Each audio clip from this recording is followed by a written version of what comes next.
Muito bem. Continuando, Joana nos diz assim: o paciente vítima de obsessão é certamente portador de mediunidade que necessita de conveniente educação, a fim de aplicá-la em finalidades relevantes.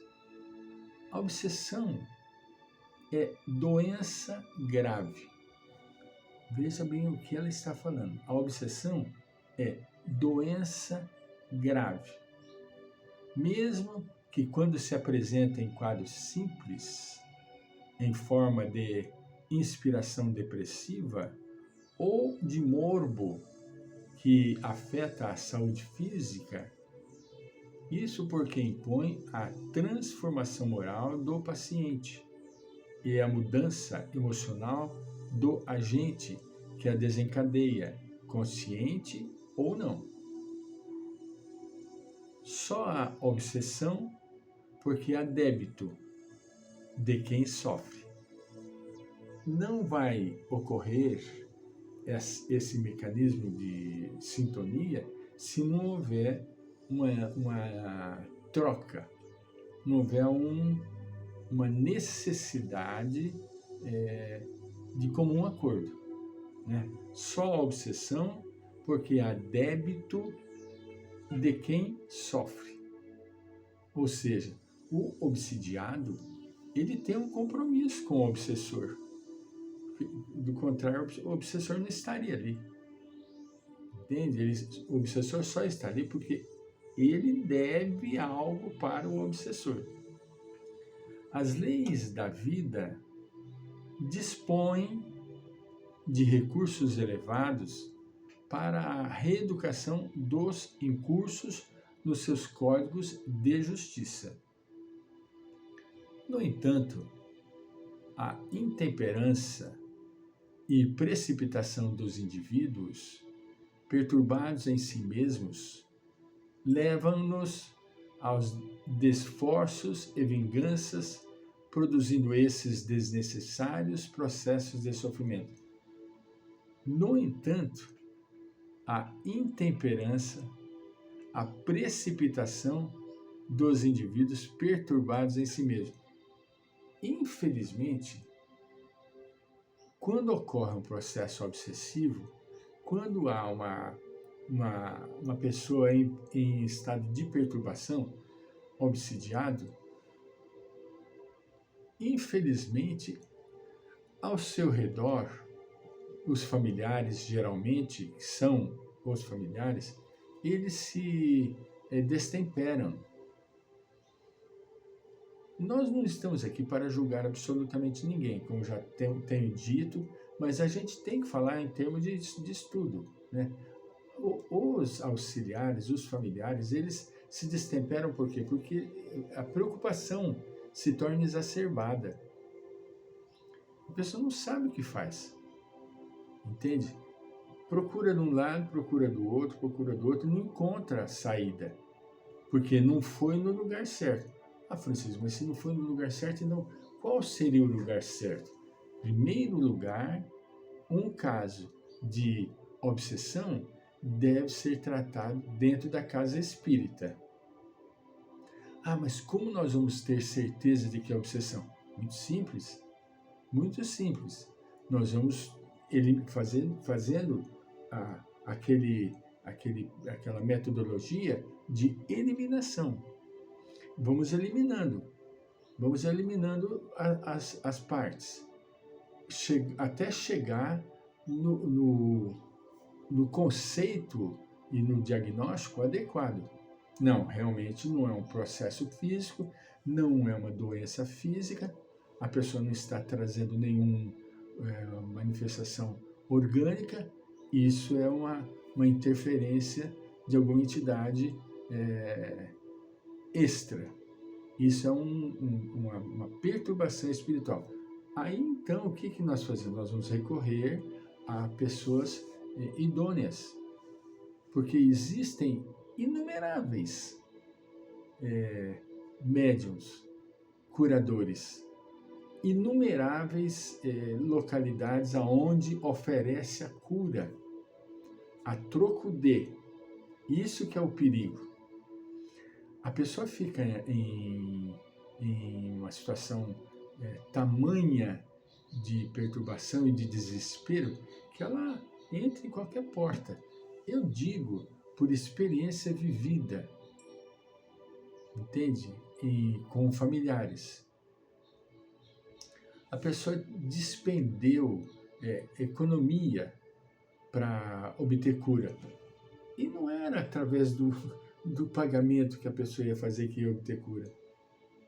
Era sim através da mudança do comportamento. A pessoa ia curar se ela saísse do estágio em que ela se encontrava, que era um estado de perturbação grande, abrindo portas para o mecanismo da cura, para a ação dos espíritos benfeitores, não é? A mente infeliz, continua Joana, mediante a monoideia de revide, descarrega ondas de ódio no seu desafeto que, desequipado de recursos morais, tais vigilância, caridade, amor, capta-as pelo campo do perispírito, com o qual ela sintoniza por afinidade vibratória até transformar-se em ideia perturbadora no seu próprio psiquismo. A monoideia. O monoideísmo é um mecanismo entristecedor, porque a pessoa se perturba por causa desse círculo vicioso numa ideia negativa. Se você pensar indefinidamente que você está doente, que você tem uma doença ruim, você vai desenvolver essa doença em você. Porque é um vício, é uma monoideia que gera um campo vibratório negativo. E, consequentemente, se instala no paciente em desequilíbrio, né? De outras vezes, irradia as mesmas deletérias energias e condensa pela ação da vontade as suas vibrações, apresentando-se com aspectos terrificadores durante a vigília e o parcial desdobramento pelo sono, e provocando vinculações pelo pavor que se transforma em patologia alucinante. Olha que coisa complexa.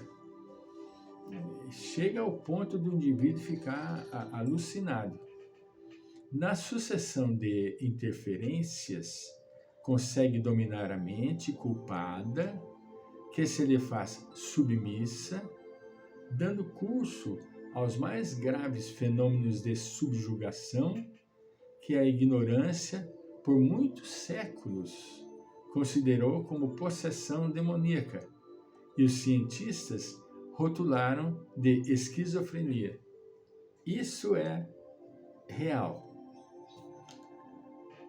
Aqui vem um espacinho para me citar um caso vivido por Carl Gustav Jung. Ele tinha um caso dessa natureza na sua família, entende? Como, por exemplo, a sucessão de interferências consegue dominar a mente culpada, que ele faz submissa, dando curso aos graves fenômenos de subjugação. A sua mãe vivia esse processo de subjugação. Tanto é que ela foi internada por algumas vezes com um diagnóstico de esquizofrenia. E nada mais era do que uma médium maravilhosa. Tanto é que ele convivia muito bem, eu já disse isso em outros vídeos, e vou repetir para ficar bem gravado, né? Ele vivia muito bem com sua mãe durante o dia, entende? Mas à noite ele tinha medo da mãe. Por quê? Porque era de noite que a mãe abria as portas para os processos perturbativos, aonde ela entrava em transe de desequilíbrio mediúnico e abria as portas para a manifestação de entidades obsessivas. Ele não sabia o que era. Aquilo era um processo de esquizofrenia, de loucura. Então, a coitada era internada no hospital psiquiátrico.